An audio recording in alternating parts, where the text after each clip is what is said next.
뉴스에 시작합니다. 저는 동정민입니다. 서울 강서구청장 보궐선거 사전투표가 하루 앞으로 다가왔습니다. 총선 전초전, 그것도 격전지인 서울 선거라 여야 모두 총력전입니다. 김기현 국민의힘 대표는 이 김태우 후보가 윤석열 대통령과 한 라인이 가능한 후보라며 대통령까지 끌어들였고, 이재명 민주당 대표는 정권의 폭정을 멈추는 선거라며 3표가 차이 날 수 있다, 투표를 독려했습니다. 윤석열, 이재명을 앞세워 여야 지지층이 총결집하는 상황, 현장 연기도 뜨거운데요. 여야 지도부 모두 총집결해 있는 강서구에 여야 기자들이 모두 나가 있습니다. 먼저 국민의힘 유세 현장 가보겠습니다. 유승진 기자, 거리 유세가 지금도 한창인가 보죠? 네, 지금 제가 나와 있는 곳은 화곡역 사거리입니다. 강서구에서도 유동인구가 많기로 손꼽히는 곳인데요. 약 1시간쯤 전부터 국민의힘 지도부가 이곳에 총출동해서 지지를 호소하고 있습니다. 국민의힘은 이번 선거를 조직 선거로 보고 있습니다. 공휴일이 아닌 평일에 치러지는 보궐선거인 만큼 누가 더 지지층을 투표소로 많이 불러 모으냐가 결과를 좌우한다고 보는 겁니다. 국민의힘은 지지층을 끌어모을 전략으로 연일 여당 프리미엄을 내세우고 있습니다. 힘 있는 여당 구청장을 뽑아야 강서구가 발전한다며 대통령까지 끌어들였습니다. 고도 제한 완화를 조속히 해결하려면 대통령, 국토교통부 장관, 서울시장과 직통 핫라인이 있는 여당 구청장이 꼭 필요합니다. 우리 대통령께서도 굉장히 좋아하고 인정하는 그런 직원이었기 때문에 김태우가 구청장이 된다면은 저는 강서 발전을 한 10년은 앞당길 수 있다, 이렇게 확신을 하고 있습니다. 김태우 후보도 소상공인 간담회에서 정책에 반영되도록 하겠다고 약속했습니다. 오늘 유세 현장에서는 김 후보와 우리공화당 이명호 후보 간의 단일화 발표도 있었습니다. 이 후보는 보수 대통합을 위해 후보에서 사퇴하겠다며 김태우 후보 지지를 선언했습니다. 채널A 뉴스 유승지입니다. 자, 이번엔 민주당 유세 현장으로 가보겠습니다. 투표율을 40%를 넘기면 이긴다면서 총력전을 펴고 있다는데요. 우영기 기자, 사전 투표율을 올려라, 민주당의 특명이라고요? 네, 사전 투표율을 높이기 위해 민주당 지도부가 총출동해서 오늘 집중 유세를 펼쳤습니다. 지지층 결집을 노리면서 정부 여당과 김태우 후보를 향해서 날선 비판도 쏟아냈습니다. 윤석열 검찰 독재 정권의 폭주 기관차를 이곳 강서에서 멈춰 세울 수 있다는 것을 이번에 단단히 보여줬으면 좋겠습니다. 이번에야말로 민생 경제에 포기한 무도한 윤석열 정권을 심판할 때가 됐다고 우리 부동산 중개사의 그 많은 분들이 전부 다 지지하는 모습을 오늘 지켜봤습니다. 여러분, 진교훈! 민주당은 구청장 보궐선거지만 이재명 대표 영장 기각에 윤석열 정부 심판론이 더해져 투표율이 높을 것으로 예상하고 있습니다.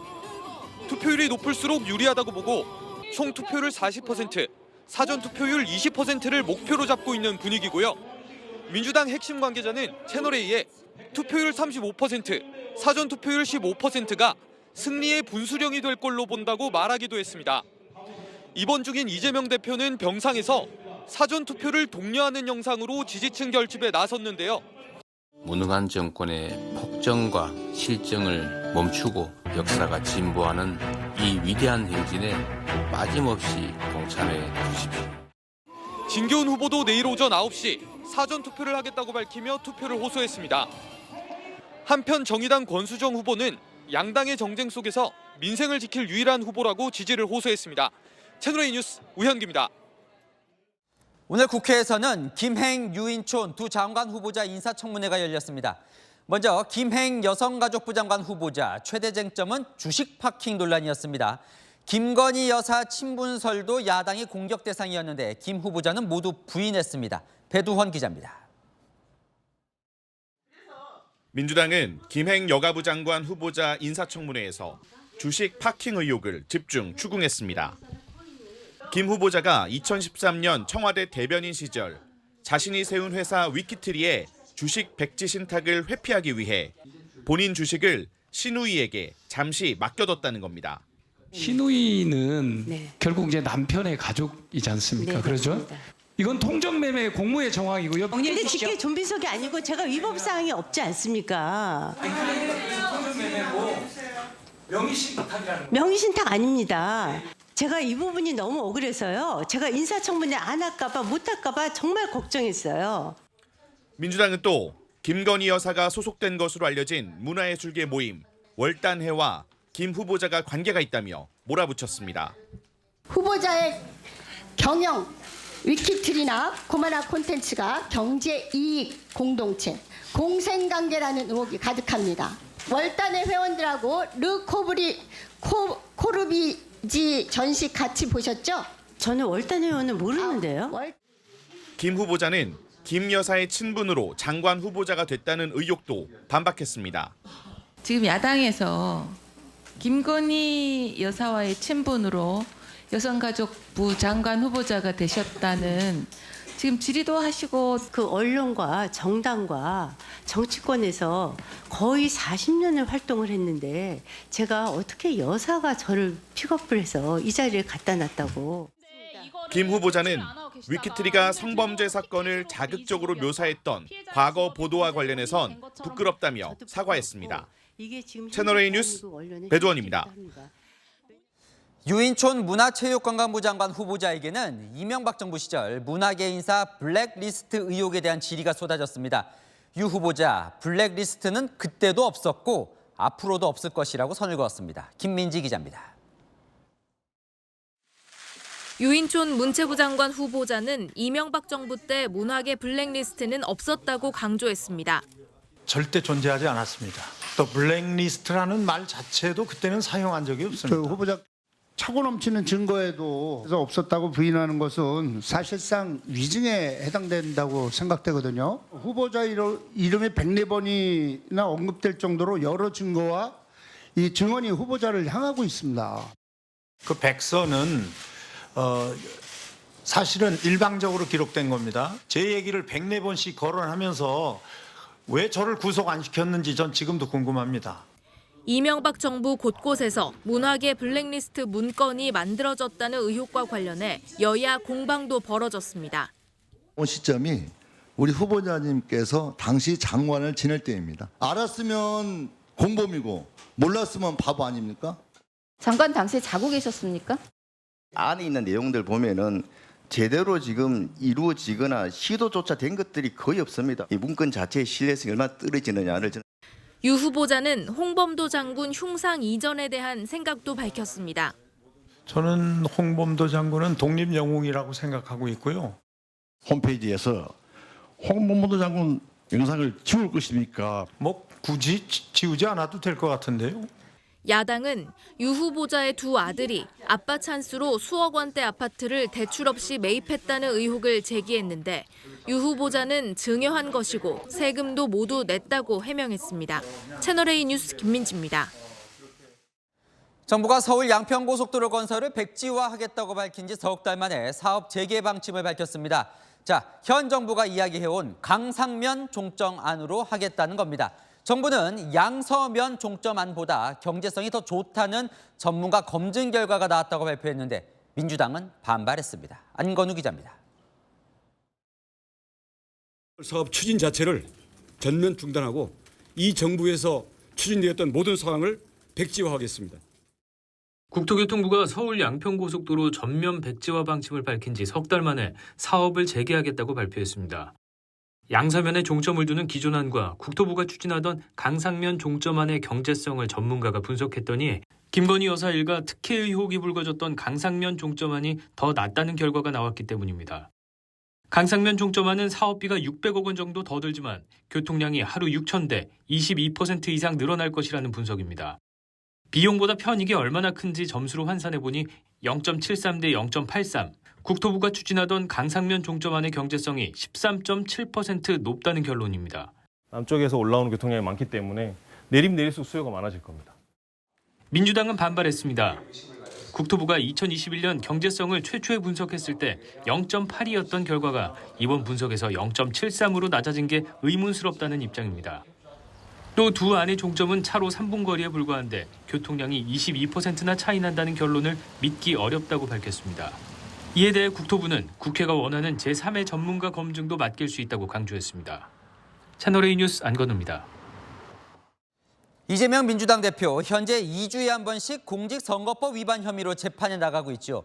내일부터는 대장동 사건, 성남FC 사건 재판이 추가로 시작됩니다. 영장 기각으로 구속을 면했지만 대북송금, 백현동 특혜 등 3개의 사건도 검찰이 곧 재판에 넘길 텐데요. 이 대표 주 3회 이상 재판에 나가야 하는 상황에 처할 수 있을 듯합니다. 최수연 기자입니다. 입원 중인 이재명 민주당 대표가 내일 대장동 위례신도시 특혜 의혹과 성남FC 불법 후원금 의혹 재판에 출석합니다. 기소된 지 6개월여 만에 첫 공식 재판입니다. 성남시장 이재명의 지역 토착 비리 범죄 혐의만 있을 뿐입니다. 기업 유치를 위한 성남시 행정은 모두 적법하고 정당했습니다. 이 대표 측이 단식에 따른 건강 문제로 재판 연기를 신청했지만 받아들여지지 않았고 임시 외출 형태로 병상 출석에 나섭니다. 1년 가까이 진행 중인 공직선거법 재판은 오는 13일에 잡혀 있습니다. 재판부가 주 2회 대장동 공판 의사를 밝힌 데다 검찰이 위증조사 의혹과 백현동 특혜 의혹, 쌍방울 대북송금 의혹까지 이른바 쪼개기로 추가 기소할 경우 매주 3회 이상 재판을 받을 가능성도 제기됩니다. 민주당은 재판을 최대한 병합해 출석 횟수를 줄인다는 구상입니다. 총선을 앞두고 법원이 제1야당 대표의 재판을 서두를 가능성은 낮다고 예상하고 있습니다. 채널A 뉴스 최순입니다.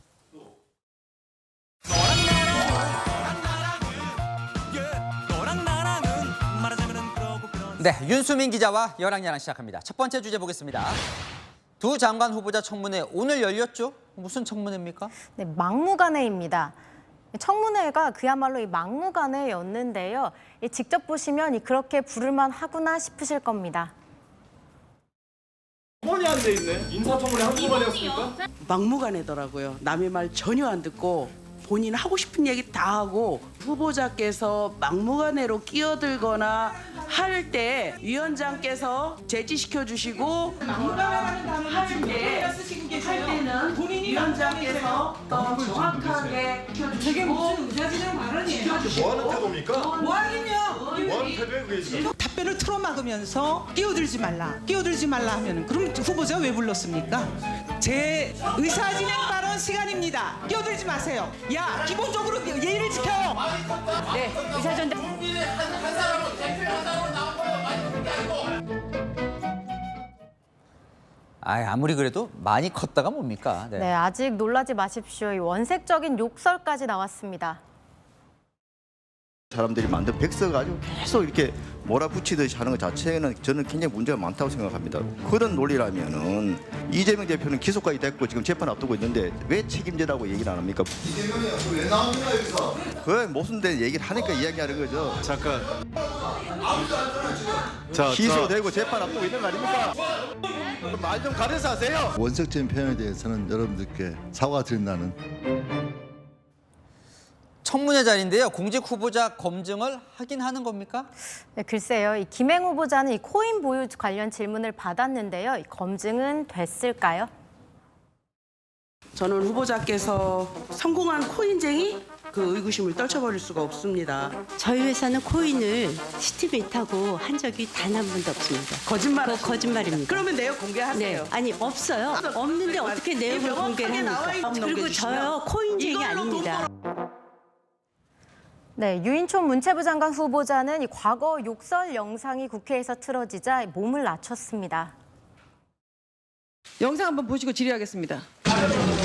찍지 마. 영상처럼 과거 유인촌 장관 하면 떠오르는 기억은 MB정부 문화예술계 블랙리스트 실행자. 존경하는 이모경 의원님 말씀이 좀 가슴이 많이 아픕니다. 네, 다음 주제 넘어가 보겠습니다. 네, 법무부 전현직 장관들인데요. 물귀신 작전은 뭡니까? 네, 기억나십니까? 민주당이 지난해 한동훈 법무부 장관의 미국 출장 내역을 공개하라고 하자 한 장관 이렇게 말했었죠. 밥값에 대해서 말씀을 좀 못하시니까 이렇게 피해가시는 거 아닙니까? 저는 저 공개할게요. 공개 바로 하는데 대신에 지난 정부에 있던 법무부에 있었던 다른 정부도 있지 않습니까? 비교해 봐주시면 누가 제대로 썼는지를 금방 아실 수 있을 것 같아요. 네, 법무부가 오늘 이 전현직 장관의 해외 출장 내역을 공개했습니다. 다 그럼 공개를 한 거예요? 얼마를 어떻게 썼던가요? 네, 두 장관 모두 이 미국 워싱턴 DC와 뉴욕을 다녀왔는데요. 한동훈 장관 이 3명이 같이 간 출장에서 4,800만 원 정도 썼고요. 박 전 장관은 11명이 출장을 가서 1억 넘게 사용했습니다. 과거 박 전 장관 이 출장비 공개에 떳떳한 모습이었죠.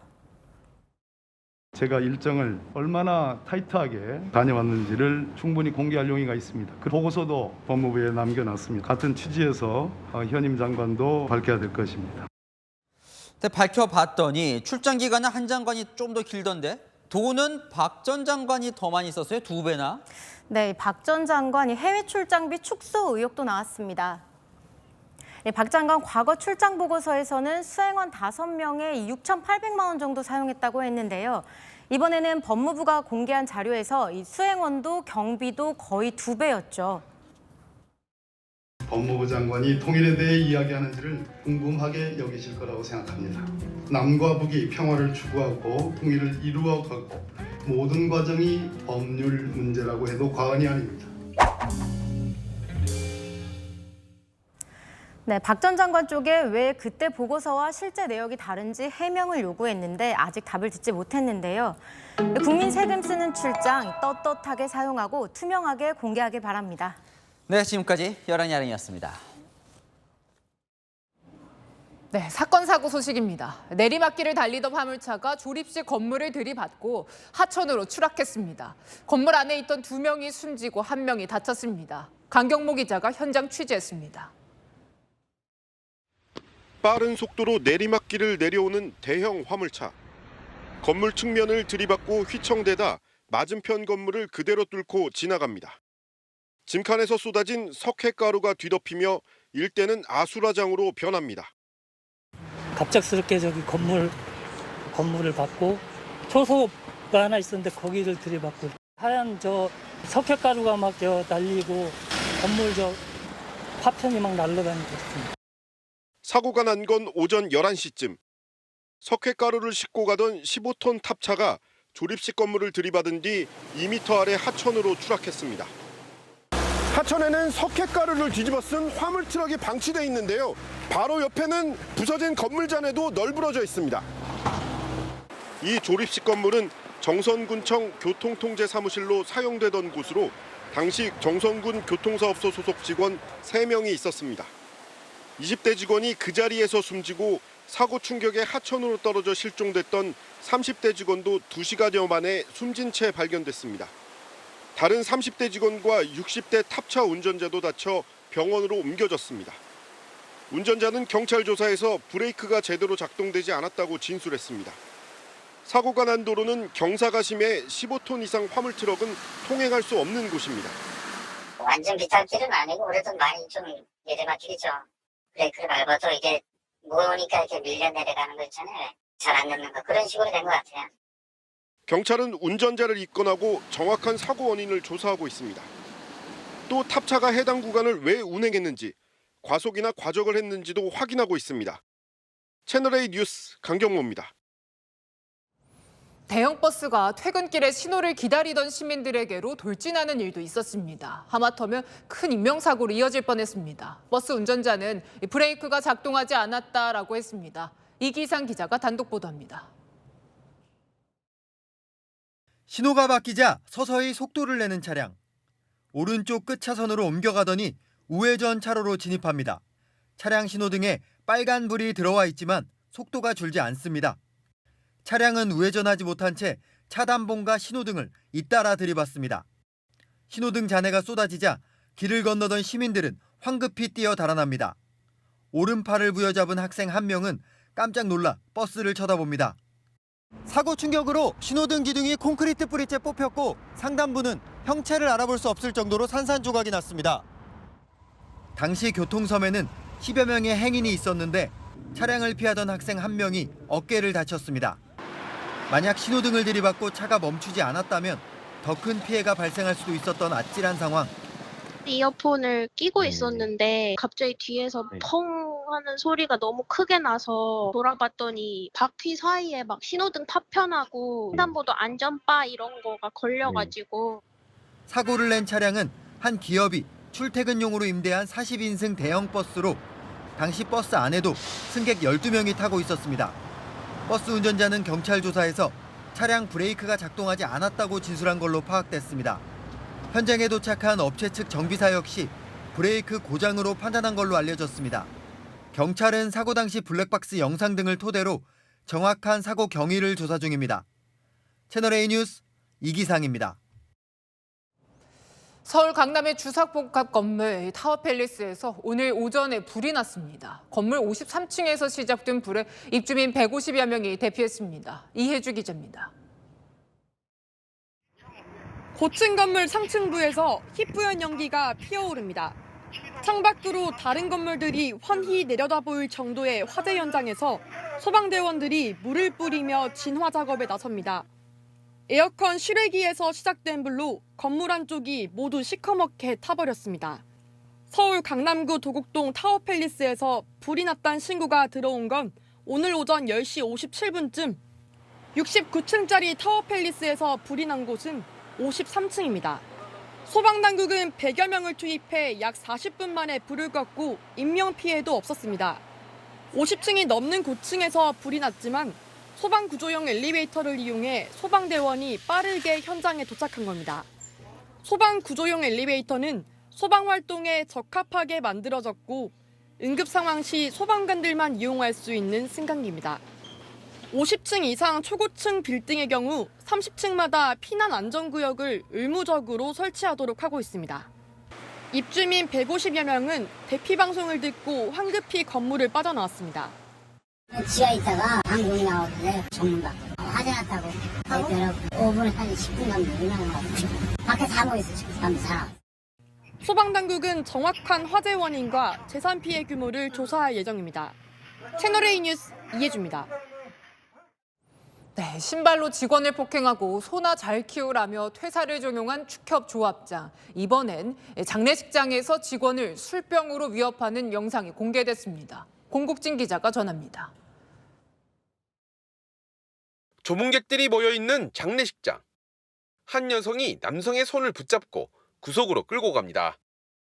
이야기를 나누는가 싶더니 주먹을 휘두르고 발길질도 합니다.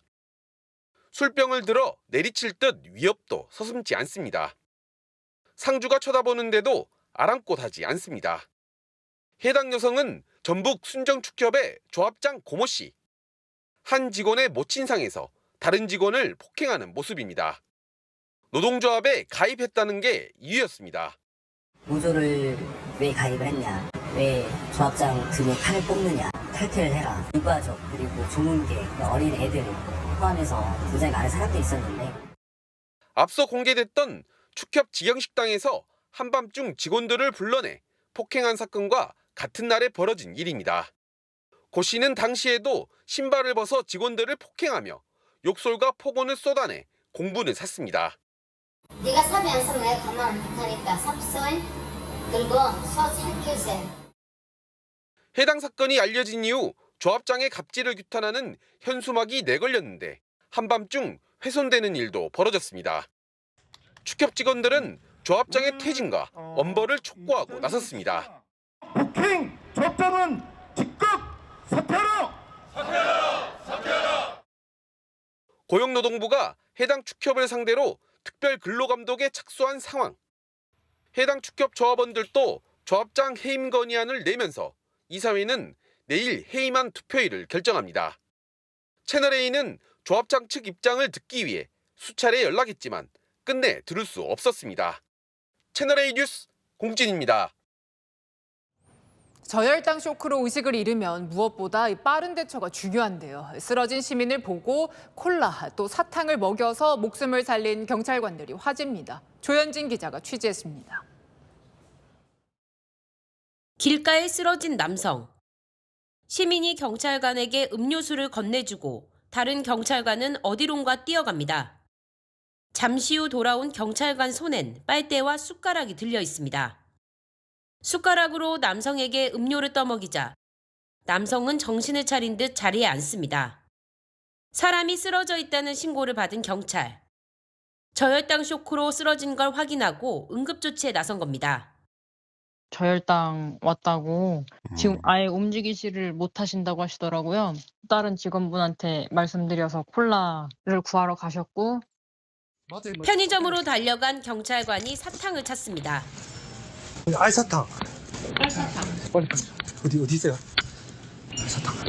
잔도 마지막. 서둘러 계산을 마치고는 다시 뛰어갑니다. 60대 남성이 쓰러져 있다는 신고를 받고 출동했는데 저혈당 쇼크를 확인하곤 마트로 달려가 사탕을 사온 겁니다. 사탕 하나 묶으러 빨리 내려보세요 빨리. 혈당이 먹어야 돼. 잔도 마지막. 경찰관들의 빠른 대처로 시민들이 위기를 넘겼습니다. 비틀대며 달리던 차량. 도로변 가드레일을 들이받더니 중앙 분리대를 여러 번 들이받고서야 멈춥니다. 비상등을 켠 채 뒤따라오던 119 차량이 앞에 멈춰서고 소방대원들이 나와 운전자를 살핍니다. 브레이크가 안 됐어요? 아니요. 일단은 내려보세요. 다른 대원은 뒤에 오던 차량들을 수신호로 통제합니다. 운전자는 저혈당 쇼크가 온 상태였는데 마침 출장 중이던 소방대원들이 차량을 발견하고 긴급 구조에 나선 겁니다. 운전자는 병원에 이송됐고 생명에 지장이 없는 것으로 알려졌습니다. 채널A 뉴스 조현진입니다. 몸에 걸치기만 해도 달리기가 빨라지는 슈트가 있다면 어떨까요? 국내 연구팀이 세계 최초로 이 로봇 슈트 개발에 성공했습니다. 200m 기록을 최대 3.4초까지 줄일 수 있다는데 정말인지 김승희 기자가 직접 입고 뛰어봤습니다. 산책로에서 전력 질주하는 남성. 상체와 하체에 모터와 케이블이 연결돼 있습니다. 국내 연구팀이 만든 달리기가 빨라지는 로봇 슈트입니다. 실험 결과 200m 기준 최대 3.4초, 평균 0.97초 기록이 단축됐습니다.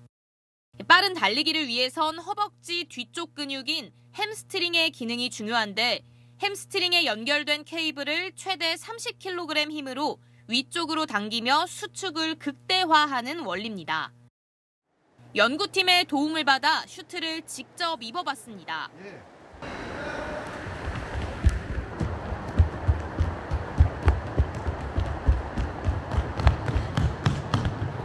맨몸으로 뛰었을 때 30m 기록은 6초 54. 슈트를 입고 달리기를 시작하자 허벅지에 진동이 전해지며 걸음이 가벼워집니다. 이 수트를 입고 다시 한번 뛰어봤는데요. 이 30m 기록이 6초 23으로 이전보다 0.3초가 줄었습니다. 가속이 붙는 100m로 환산하면 1초가량 줄어든 셈입니다. 그동안 연구는 가벼운 운동을 할 때 사람이 쓰는 에너지를 줄이는 효율에 초점을 맞췄다면 이번 연구는 전력 질주처럼 에너지를 모두 쓰는 상황에서 능력을 극대화하는 게 핵심입니다. 연구팀은 이 로봇을 활용해 오경수 전 육상 국가대표와 세계 기록을 깨는 게 목표입니다. 선수들은 자기의 한계를 어떠한 도움을 통해서 단 한 번이라도 깨면 그게 몸에 기억이 된다고 합니다. 우사인 볼트가 세웠었던 9.58 세계 신기록을 현재 깨려고 노력을 하고 있고요. 앞으로 연구팀은 4.5kg의 슈트 무게를 2kg대로 줄이고 스포츠 업계에 상용화할 계획입니다. 채널A 뉴스 김승희입니다. 로봇 발전 속도가 정말 빠르죠. 대기업들도 이 로봇 시장에 대거 진출을 하고 있고 주식 시장도 관심이 뜨겁습니다. 두산 로보틱스 주가가 상장 첫날인 오늘 공모가의 2배로 마감됐습니다. 신무경 기자입니다. 두산 로보틱스 상장 첫날인 오늘. 첫 주식 거래가 시작될 때 통상 사람이 북을 치지만 오늘은 로봇이 북채를 잡았습니다. 커피 제조 로봇 등을 만드는 이 회사의 주가는 공모가의 2배에 달하는 51,400원에 마감했습니다. 장중 67,400원까지 올랐습니다. 앞서 청약 증거금은 올해 최대 규모인 33조 원이 몰렸습니다. 최근 증시에서 로봇 관련주는 크게 달아올랐습니다. 국내 최초 두 발로 걷는 로봇을 만든 레인보우 로보틱스는 연초 대비 300% 넘게 올랐고 스맥, 유로메카도 100% 넘게 상승했습니다. 대기업들이 로봇 사업에 앞다퉈 뛰어들면서 시장이 성장할 것으로 전망됐기 때문입니다. 한화는 어제 한화 로보틱스를 출범해 조리용 로봇 시장에 뛰어들었습니다. 삼성전자는 올 초 레인보우 로보틱스의 2대 주주로 올라섰습니다. HD 현대로보틱스는 방역 로봇과 서빙 로봇 등 산업용 로봇 시장에서 국내 1위입니다. 현대차는 로봇계 등 로봇 개발에 앞장서고 있습니다. 일반 소비자들이 로봇을 이제 친숙하게 접하게 되는 게 되면은 인식의 전환이 되면서부터 시장이 넓어지기 시작하는 거죠. 그렇게 되면 많은 응용 제품들이 나오게 될 거고요. 로봇은 자영업자의 인력난을 완화하고 위험한 산업 현장에 사람 대신 투입되며 역할을 톡톡히 하고 있습니다. 보스턴 컨설팅 그룹은 세계 로봇 시장이 2020년 약 33조 원에서 2030년 약 216조 원으로 성장할 것으로 전망했습니다. 채널A 뉴스 신무경입니다. 보신 것처럼 로봇 시대가 코앞으로 다가왔지만요. 이 한국전쟁 시절 가난의 업보로 확 퍼졌던 결핵. 우리나라의 결핵 발병률이 26년째 OECD 국가 중 1위라는 사실 아십니까?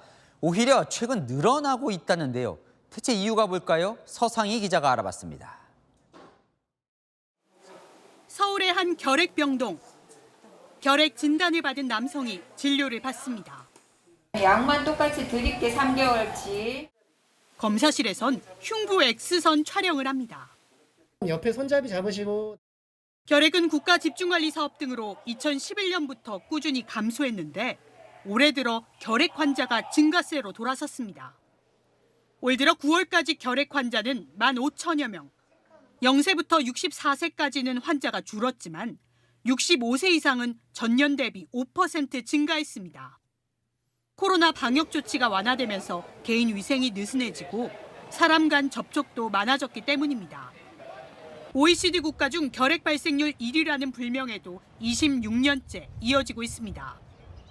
잠복 결핵 가능성이 높은 세대가 고연령대로 진입한 게 원인입니다. 어르신들 같은 경우에는 50년대, 60년대 우리나라가 가장 최빈국이었을 때 이미 결핵에 노출됐던 그런 부분이 지금 현재 이제 병이 나타나고 있다 이렇게 볼 수 있습니다. 한국전쟁 직후 영양이나 위생 상태가 좋지 않던 시기에 감염된 결핵균이 잠복해 있다 면역력이 떨어지는 노년기 때 발현된다는 겁니다. 우리나라엔 유별나게 결핵 환자가 많고 또 많이 희생되고 있어요. 잠복돼 있을 땐 전파도 되지 않고 모르고 생활하지만 발병되면 다른 사람을 감염시킬 수 있고 고령자는 완치도 쉽지 않습니다. 2주 이상 기침, 가래, 발열 등이 대표적인 증상. 65세 이상이면 1년에 한 번 무료 검진을 통해 증상 악화를 예방할 필요가 있습니다. 채널A 뉴스 서상입니다. 화려한 불꽃 쇼가 펼쳐지는 세계 불꽃 축제가 이틀 뒤 한강에서 펼쳐집니다. 불꽃이 잘 보이는 명당 숙소가 중고 거래 사이트에서 1박에 235만 원에 되팔는 이 돈벌이까지 기승을 부리고 있는데요. 100만 인파가 예상되거든요. 현장 안전에도 각별히 신경 써야겠습니다. 홍난 기자입니다. 화려한 불꽃들이 한강을 수놓습니다. 갖가지 모양을 만들며 가을밤을 가득 채웁니다. 오는 토요일 여의도 한강공원 일대에서 올해도 서울세계 불꽃축제가 열립니다. 100만 명 넘는 인파가 몰릴 것으로 예상됩니다. 불꽃이 잘 보이는 인근 대형 호텔 3곳의 이른바 명당 객실은 일찌감치 예약이 꽉 찼습니다. 불꽃놀이를 객실 내에서 볼 수 있는 객실들은 관련 패키지로 모두 판매가 완료되었고요. 좀 빨리 마감이 됐습니다. 그런데 중고거래 사이트에선 불꽃놀이 명당 호텔 숙박권을 되판다는 글이 수십 건입니다. 평소 주말 1박에 108만 원 하는 객실이 2배 넘는 235만 원에 올라와 있습니다. 중고거래 사이트에 1박 80만 원이라고 올린 판매자에 연락했더니 고층은 이미 판매가 끝났고 저층만 남았다는 답변이 돌아왔습니다. 작년에도 불꽃놀이 당일에 인터넷 마켓들에 엄청 비싸게 다들 올라와 있어가지고 좀 아닌 것 같아요. 불꽃축제 보려고 알아봤는데 이 호텔 가격이 평소보다 2-3배 정도 비싸져서 너무 부담이 되더라고요. 너무 과열되고 이렇게까지 꼭 와야 싶기도 하는 생각이 들거든요. 숙박시설 공유 플랫폼인 에어비앤비에는 이른바 불꽃 명당인 오피스텔을 하루 98만 원에 빌려주겠다는 글도 있습니다. 하지만 오피스텔과 원룸은 현행법상 숙박시설 영업을 할 수 없어 불법으로 형사처벌을 받을 수 있습니다. 채널A 뉴스 홍란입니다. 어제도 물가 소식 전해드렸는데 실제 수치를 보니 지난달 소비자 물가가 5개월 만에 최고로 또 올랐습니다. 기름값과 이 먹거리 물가가 특히 문제인데요. 가공식품 가격과 대중교통비 줄줄이 인상을 예고하고 있습니다. 유찬 기자입니다. 지난달 소비자 물가는 전년 대비 3.7% 상승했습니다. 2%대로 내려왔던 물가 상승률은 지난달 다시 3%대가 되더니 5개월 만에 가장 높은 수준으로 올랐습니다. 국제유가와 먹거리 가격이 크게 뛰었기 때문입니다. 사과가 한 2배 정도 물가는 좀 오른 것 같고요. 사과뿐만 아니고 전반적으로 많이 좀 오른 것 같은 생각이 들어요. 하지만 체가 물가는 더 오를 전망입니다. 편의점에서 이달 1일 서울 우유 1리터짜리 흰우유는 3,050원에서 3,200원으로 올랐습니다. 다음 주부터 오비 맥주의 카스 500ml 한 병은 2,100원에서 2,400원으로 오릅니다. 내일부터 빙그레와 혜태 일부 아이스크림도 각각 300원, 500원 비싸집니다. 한 번 오른 가공식품 가격은 내려가기가 어려운 만큼 소비자의 부담을 키웁니다. 아이들 간식거리 살 때도 몇 번씩 이제 금액을 확인하게 되고 사야 할 게 한 2-3가지가 되면 한 가지 정도는 나중에 사는 걸로 미룬다든가 그런 경우가 이제 생기게 됐죠. 국제유가 상승에 주유소 기름값도 크게 올랐습니다. 전국 주유소 평균 휘발유 가격은 리터당 1,800원에 육박해 14개월 만에 최대 수준으로 올랐습니다. 이에 정부는 이달 말 종료 예정인 유류세 인하 조치를 연말까지 연장하는 방안을 검토하고 있습니다. 모레부터는 수도권 전철 요금도 1,250원에서 1,400원으로 올라 서민들의 부담이 더 커질 전망입니다. 채널A 뉴스 유찬입니다. 튀르키예 지진 때 눈부시게 활약했던 구조견 토베기와 혜태 기억하시죠? 우리 구조대가 얼마나 뛰어난지 유엔의 평가를 받았는데 오늘은 혜태가 현장을 누볐습니다. 어떤 성적 받을까요? 정다은 기자입니다.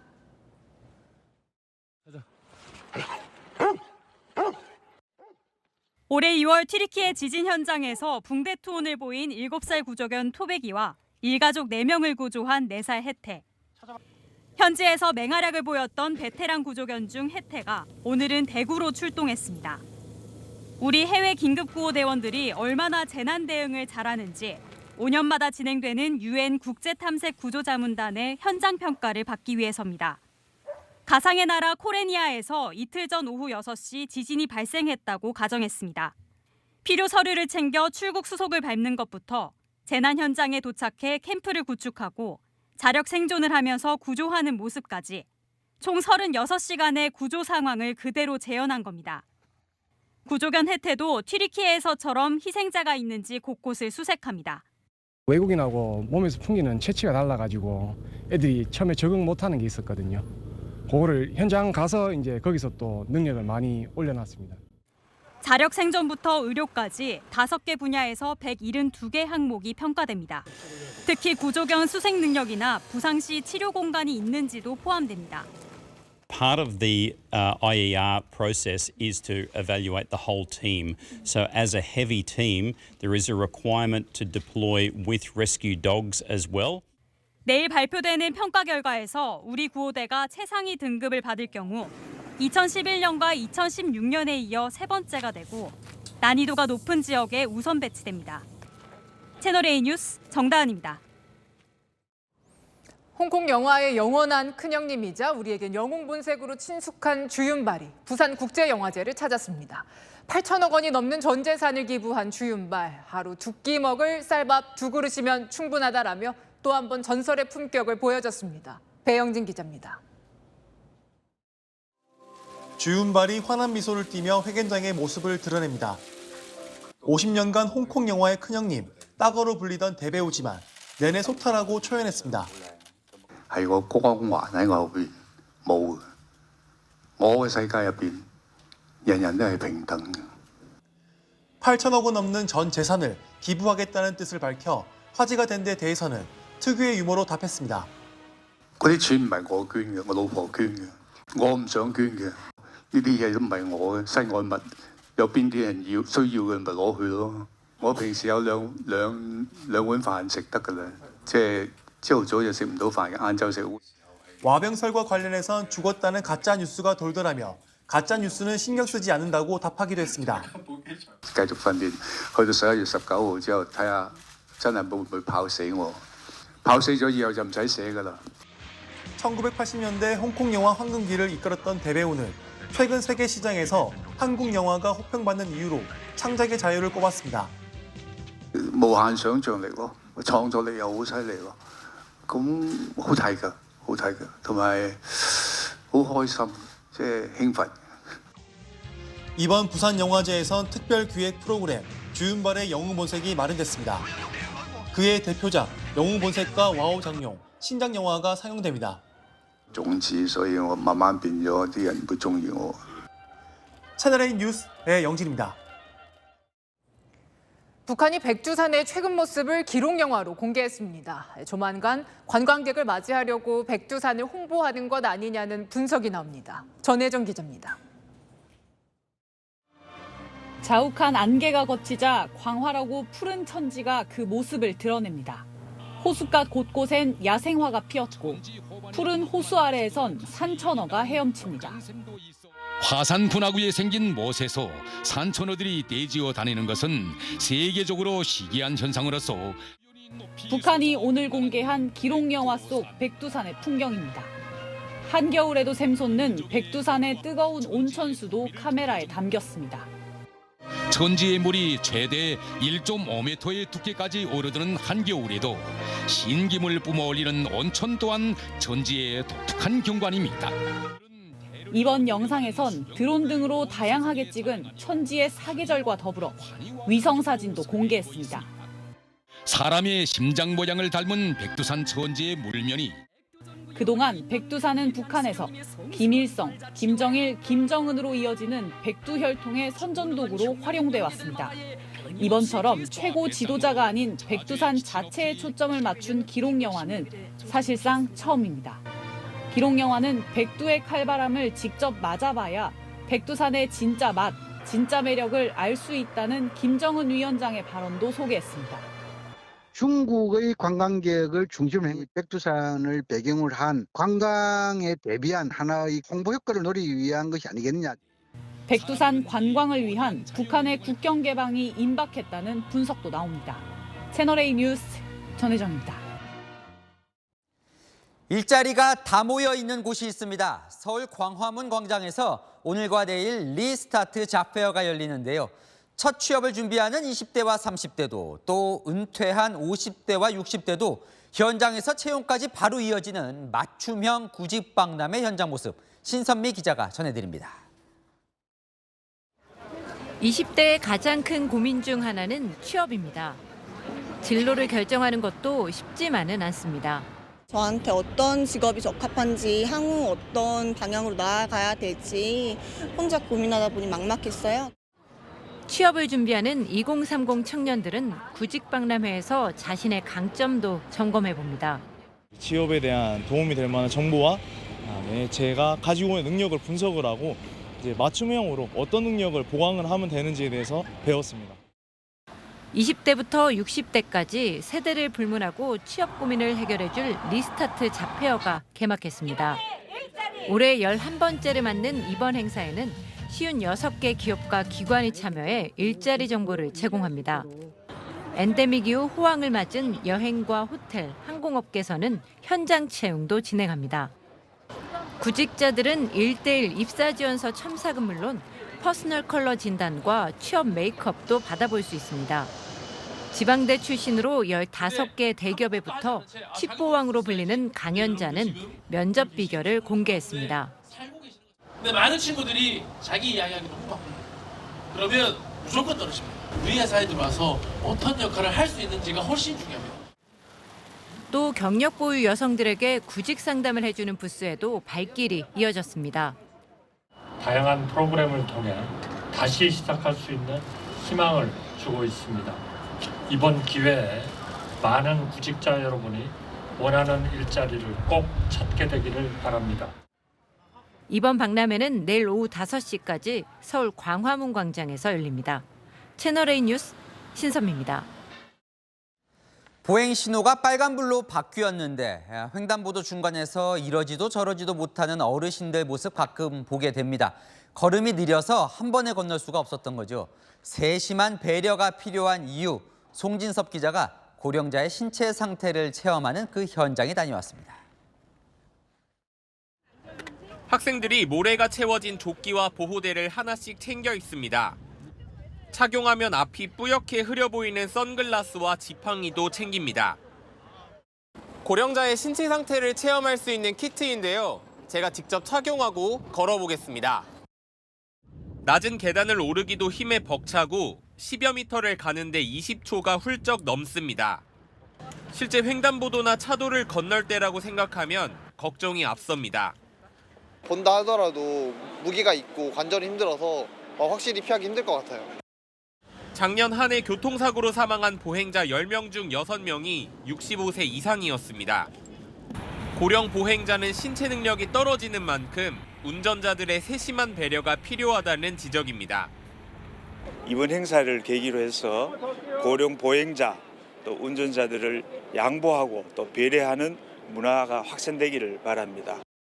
도로교통공단은 어르신 교통사고 제로 캠페인을 정례화할 예정입니다. 채널A 뉴스 송진섭입니다.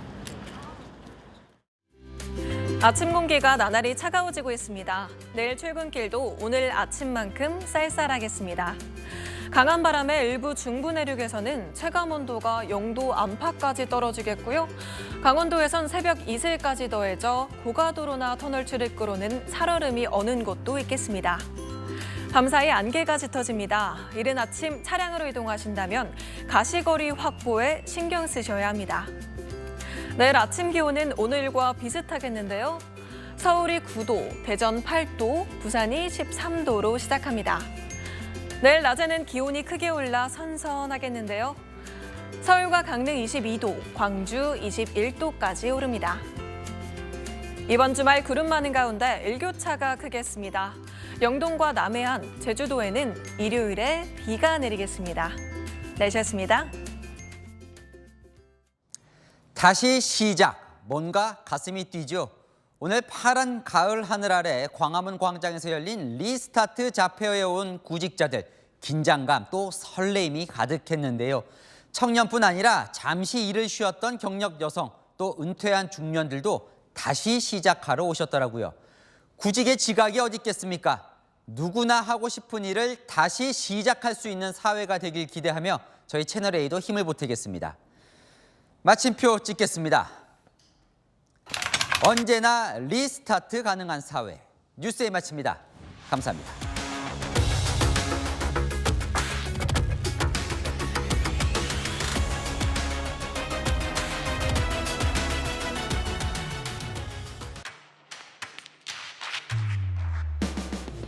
당신의 아침을 여는 보이는 라디오, 정치 시그널.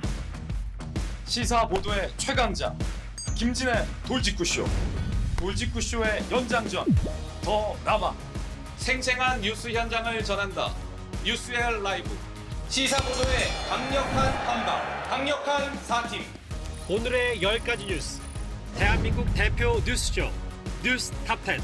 오전 8시부터 하루를 함께하는 채널A 시사보도 9월 4일부터 출격!